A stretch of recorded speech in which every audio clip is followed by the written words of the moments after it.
Hey everybody, Nick here, and today I got a review for you of these guys right here. These are the Apple AirPods Pro. First off, I want to thank my Patreon patrons who make it possible for me to review random things like the AirPods Pro or anything else that comes to mind. And they make the channel possible widely, so thanks for that. Next thing, size comparison. Here it is against the Apple AirPods Pro. I have a second one. I'll explain that in just a second. Here it is against a set of the Apple AirPods, the original version, the regular version, if you will. So there you go. And then here it is, of course, against the most relevant size comparison for everybody. That is, of course, the Spyderco Delica pocket knife. So we can see here the AirPods are not small, but also not so crazy. So there's your size comparison. Next thing, I know there are a lot of people out there who just hate anything that Apple says. Any video that featuring Apple products, oh my God, you sheep! I don't want to hear it. Okay, look, this is an important product for a lot of folks who are in that ecosystem. And if all the only thing you have to say is Android is better, screw Apple, then you're not making any contribution to the conversation. Tell us why you dislike it. That's fine, but that's a different thing. Anyways, I digress. Let's go ahead and jump into the good, the great, the bad, the ugly of your AirPods Pro here. So to start with, on the good side, the battery life is great on these. I can't recall running into the you're about to run out of battery sad beep with these. And I've used them on some pretty large, like on flights and things like that. The battery life is excellent. No complaints there. Definitely been a joy. Next thing, these guys use wireless charging. In the back of this guy here, there is a wireless charging coil. It takes freaking forever to do that, but the thing is, if you've got a wireless charger, it's just simple as just, putting it on there and leaving it overnight, right? That's a nice thing. In practice, most of the time, I just hooked it up directly to a lightning cable, and that seemed to get the job done faster and quicker and more reliably, but nonetheless, it's nice to see it in there. Next thing, this is a little detailed, but it is a big thing. They have replacement tips on these guys. In fact, if we look at this guy, there's a little tiny little hole in there that I can get into with some variety of an object or another, and just kind of pop that loose. Here we go. I say you should never use your knife to pry, but this is one of those rare cases where you're not going to hurt anything. But built into these little ear tips are a little wax catcher. There's a little bit of a mesh there, and that mesh serves exactly to keep this portion of the speaker, which is the part that, is important there, free of any gunk, free of any earwax. And that is a really good idea. This was a major problem I had with the original AirPods, where that little mesh got filled with, well, earwax, and I ended up pulling it out altogether. But it's good that they have a replaceable wax catcher here, because you can replace these tips, or you can just toss them in a bucket of freaking peroxide and clean them out that way. That is a necessary thing, and I hope that future versions of the actual AirPods include that as well. Next thing, the call quality on these guys are very good. It works well. You can use these guys to make a regular phone call, and I had no complaints from folks I was calling. That's good. Also, the connectivity on it is very good. You have a fair amount of range between this and, for instance, your iPhone. There were very, very few times where I wandered too far away from this, and I do tend to be a person who wanders while talking, so that's a nice thing. Next thing, on this guy, I gotta say, the case on this guy is still very nice. There's a very nice hinge to it, a little bit of magnetism to it. Stays nice and shut. Feels nice to go back and forth like this. It's kind of fidgetable. It's a very smooth hinge to it. It's also quite good in the pocket, and I gotta say, it's easy enough to get these guys in there. Once you get the orientation right, so to speak, very, very easy to pop in there. And by the way, you can also just kind of use your thumb to pop these guys out. It takes a little bit of getting used to it first, but after a while, you get very good at popping these guys loose, and you can even do this guy one-handed, and that's kind of a nice thing. So I appreciate very much the case on this, and it is nice in the pocket, too, because it's very smooth. It's a freaking river rock, basically, and so that's something I appreciate. Next thing on this guy, this has different sized tips. When you buy this guy, you actually have, and hold on, I'll pull them out there, but it actually comes with basically different ear tips that you can swap in and out. So right here is actually the full set here. This comes with a set of medium tips on it. And I've kept the mediums on there. They provide the best fit. But if you have extra large ear canals or extra small ear canals, you are able to use that. And it's nice that you have that option there. I think that makes it, well, frankly, it's an important thing anatomically speaking. There's also a little test in there that figures out whether you've got the right size. I'm not 100% sure that that's like, because what it's, I think, doing is playing a sound and seeing if it comes out through the microphone. But still, that's good. Next thing, connectivity is really good on these guys. If you are using Apple devices, these are very easy to pair. Just press the button on the back. It says, hey, these are AirPods. You want to connect? I'm like, yep. Okay, great. Here you go. And it's very easy to swap between devices. You'll, pardon me, you'll register them, Nick's AirPods, and then next time you hook them up to your phone, you'll see, under Bluetooth, Nick's AirPods. You see it on your tablet, your iPad. You see it even on your Mac. So if you are a Mac person, it's very easy to swap these guys around, and that's great. And so I appreciate that very, very much. Next thing, these guys do have a shorter stem on these. If we compare these to the actual Apple AirPods, we can see here these guys are much smaller. And so as a result, you look about, I'd say 30% less douchey wearing them. And that's kind of a nice thing, right? People will realize that you've paid $200 and some odd, $280 for these guys, which is a little douchey, I'll certainly admit. But at the same time, it is nice to see the stem size a little bit shorter. And then finally, on the good side, the sound quality on these is fine. It's good to go. It's not like, oh my God, audiophile good, but you know what? It's way better than the freebie ones with the earphones. And I think it's maybe a little better than the original AirPods as well.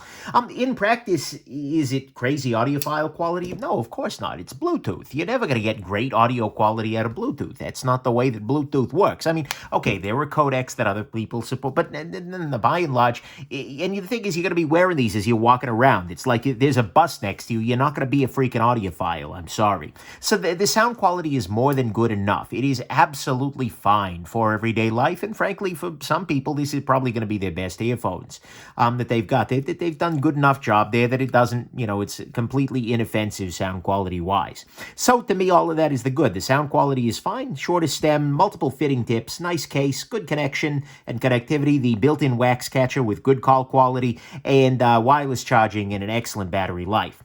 On the great side to me, the very best thing about these, and frankly, the only amazing thing about these, is the noise cancellation. These guys have these isolating tips. So there are two kinds of noise cancellation in the world. There's active noise cancellation and there's passive. Passive is just saying, hey, let's block the noise. And that's what this rubber tip does. When you shove this into your ear canal, it forms a seal, and therefore noise that's not coming from this thing can't get in. So that's a passive noise cancellation. Active noise cancellation is really cool. Oh my God, is it awesome? But basically the idea is you get sound coming in, it reads the sound through the microphone, says, that's not from me, and then it produces exactly the opposite sound. The high wave and the low wave cancel out to a zero, and boom. This is active noise cancellation. It's amazing, technologically speaking, but this involves that as well. So not only do you get the passive noise cancellation from plugging these things into your damn ears, but you get the active as well. And that can really cut down on the amount of noise that you're dealing with. You can get, for instance, noise from like a bus, noise from an airplane, all those kinds of things. This makes these guys way more tolerable on loud buses, on airplanes, and even just around loud noises, generally speaking. This makes even cafes and things like that feel a lot quieter. But one of the cool things about it is wearing noise-canceling headphones and in-ear headphones as you're walking around in the world is a little dangerous, right? Because, well, some noise is going to get you killed if you don't hear it, right? You got a car coming up behind you on the sidewalk, you want to kind of hear that. And so if you give this guy, the default here is you give this guy a little pinch right down here. This will turn on the transparency mode, or I forget what exactly the name of it is, but basically it will make it so that it blends some sound from the outside world in with your music. And that is great. That is a really good idea, and it's nice that it's so easy to turn that on and off. The fact is, for me, most of the time, when I was wearing these guys, back in the days when you would get on a bus, right, but you'd put these guys in, and you'd be in transparency mode walking around. Then you get on the bus, which is loud as heck, and then you sit down, you pinch those guys, you give it a little pinch, and then suddenly the bus noise goes away. This was amazing. In fact, this was very, very impressive, and it's great for flights. It's great for a lot of things. So I have to say that if you need the noise canceling at any point in your life, these are well worth it. This has done an amazing job, and these are the best wireless noise-canceling headphones I have ever dealt with. So at that level, that is what's great here. The noise canceling here is amazing, both active and passive. Bad side. Bluetooth only presents some problems. It's not going to be amazing for audiophile sound quality, and it's not going to be great with like planes and things like that. You want to hook into the in-flight entertainment system? Yeah, you're up a creek, ain't a thing. So you better assume you're bringing your own entertainment or you don't have headphones. Next thing, the head detection on this guy. Mainly, when you put this guy into your ear, you should be able to tell that it's in ears, and that way when you take it out, the music stops. This was something that worked seamlessly and flawlessly in the originals. Doesn't work as well here. It often didn't register that it wasn't in my head. It was kind of a pain in the neck. So very, very often, maybe not very often, but maybe a third of the time, something like that, maybe a little less than that. You put these guys in the ear and they don't exactly register that they're in your ear. This could be a fact of my particular ear, but at the same time, you know, it's a thing. Next thing, I'm not a big fan of the fact that they're using Lightning rather than USB here. I think USB-C is the new thing. It's, you know, what they're using in all of their newest devices. It's just as nice, if not better. Why are we not using this, Apple? I know that right now they're still making some phones with the Lightning connection, but dude, stop. Stop Lightning, but stop it everywhere. That's kind of ugly. I'm not a fan of that. Next thing, Bluetooth still remains not great for speech-to-text. If you're a person who is regularly using the text-to-speech function on your phone, speech-to-text, such that you dictate a message, it doesn't work so well with these guys. These do support the Hey Siri thing, but that's, and that's nice, I guess, but in practice, it's not great for speech to text, that is. Next thing, this is a bigger case than the AirPods. It's not by a large margin, but it definitely is bigger. It's a little bit thicker, it's a little bit larger, and it opens in the other direction. This took me a little bit of getting used to get there, and honestly, I think I prefer the original AirPod case in terms of the, frankly, ergonomics of it. But I get it, they had thicker, wider AirPods, so you had to go that route. Whatever, not a huge deal. Getting into the more subjective stuff, these do not have the same feeling of just works. The AirPods felt like the most Apple product Apple had put out in many, many years because honestly, they work. They do the job. They're 100% reliable. You put them in the ears, they play music, you take them out. It felt like magic. It was great. These have not had that feeling. Certainly, most of the time they work fine. Maybe the cord, I'm thinking I might have overestimated how often the ear detection doesn't work, but still, even if it's only a tenth of the time, the fact is it pretty much always worked here and here. It's just there were a bunch of little bugs. It feels less polished. In fact, it just feels like these were half-baked, whereas the original AirPods were, a fully completed project. So these guys, even having had them since they came out and now being, so that would be, how long would that be? That would be maybe 8 months, something along those lines. They've definitely been buggier. It feels less polished. They're just not as well done. Next thing, of course, these guys are Apple products, and as a result, they are deeply embedded in their particular walled garden. If you are not a Mac user, you're not going to find these as compelling, or an iPhone user, you're not going to find these as compelling as other headphones. And if you are, this is unfortunately yet another instance of manufacturers building their own standards, and that sucks. We shouldn't have vendor lock-in. That shouldn't be something, frankly, that's allowed, let alone that's and, you can pair these with other Bluetooth setups. It's just not as smooth. I'd love to see, though, and will never, ever happen, but I'd love to see companies like Apple making their products more cross-compatible with other things, just because that would be a better thing for everybody involved, better in variety and such. But again, business reasons trump, frankly, it's more important than humanity for most of these companies, and that sucks. Then finally, the price on these is crazy. It's $280 with the Apple Care warranty that you're going to need because they're going to break. We'll get to that one later. But basically, if you don't buy the Apple Care warranty, Apple don't care. And so you want to do that, but it makes it $280 for a pair of freaking headphones. That's a lot. That's what we should be paying for a phone, let alone for headphones. This is a bunch of freaking money. And so to me, all that is the bad, is that they're super expensive. They are very embedded in the iOS, macOS, walled garden system. They don't have the same feeling of just works. They have a bigger case. The Bluetooth ain't great for speech to text. It ain't great for sound quality of being on planes. Head detection doesn't work as often, and it's still Lightning, which again is another dumb proprietary connector that needs to go away. On the ugly front, a couple of things here. Start with, why does the Apple Care you're already paying for on an iPhone not covering this? Why am I buying a separate damn warranty for headphones when I'm buying a separate warranty for the thing I'm connecting them to?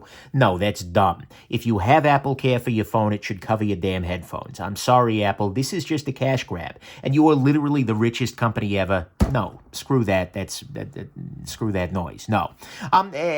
So that's ridiculous. Next thing, they don't stay in the ear as well as the other ones. Now, a lot of folks actually have the exact opposite experience, where these guys fell out of the ear all the time and these don't. For me, most of the time, if I'm just sitting there, they're absolutely fine. But if I'm talking, if I'm moving my jaw around, if I am stretching, if I am doing any kind of strenuous labor, and this makes sense, right? Because when you move your jaw, your ear canal suddenly deforms. It's a fact of anatomy, right? But these tended to kind of work their way out. So if I kind of kept doing that, I would notice them getting looser and looser and looser until eventually they would fall out. And that's just not great, because the times that they're falling out are the times that you're lifting something heavy. They're the times that that you're working hard, right? It'd be fine if they randomly plopped out as you're sitting on the freaking couch, but no, that's not the approach here.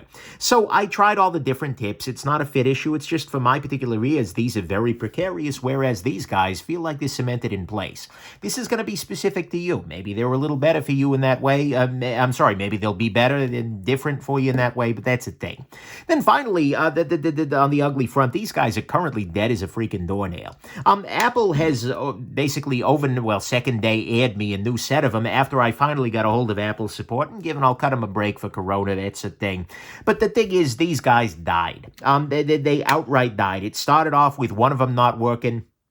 Then the other one eventually stopped working, and, recharging it didn't help. They agreed, oh, yeah. But the thing is, come on, guys. This is a $280 pair of headphones, and they're dead after 7 months. I know that you got a warranty program that I paid for, but guys, come on, stop. As you increase the complexity of these guys, it seems to have decreased the reliability. I mean, they're allowed to have occasional issues. Quality control's a thing, but it's just not a great look when you're paying this damn much money for one of these guys. So, to me, the ugly is that this particular pair is currently dead as a doornail, and I'll have to be replacing it with this pair over here, which they did, but still. They don't stay in my ear well, and why does the Apple Care that you're already paying for on every other damn device not cover this one? So, to me, that's the ugly. Final conclusion, look, these are fine earphones at some level, right? They got good enough sound quality for any portable listening you're doing. They're light, they're small, they're easy to use, good battery life, good fit, and really excellent noise cancellation. That is truly the best part about these guys. These are the best portable in-the-ear headphones I am aware of for if you are in a noisy situation. That's true. They are also Bluetooth only. They're very proprietary. They are definitely bigger than the Pocket than the originals. They're less reliable, very expensive, including a separate damn insurance plan. They tend to dislodge, and they are clearly not immune to failure. My overall feeling is twofold. I mean, at some level, the noise-canceling part of these are amazing. They are a marvelous acoustical thing, and as a feat of modern signal processing and miniaturization, absolutely awesome. And so if you find yourself in noisy environments regularly and you don't want full-size headphones, then by God, these are actually a great choice. On buses and planes and in loud areas, these are way, way, way better than the originals. In fact, these make long plane flights very, very easy. The originals, not such a good choice there.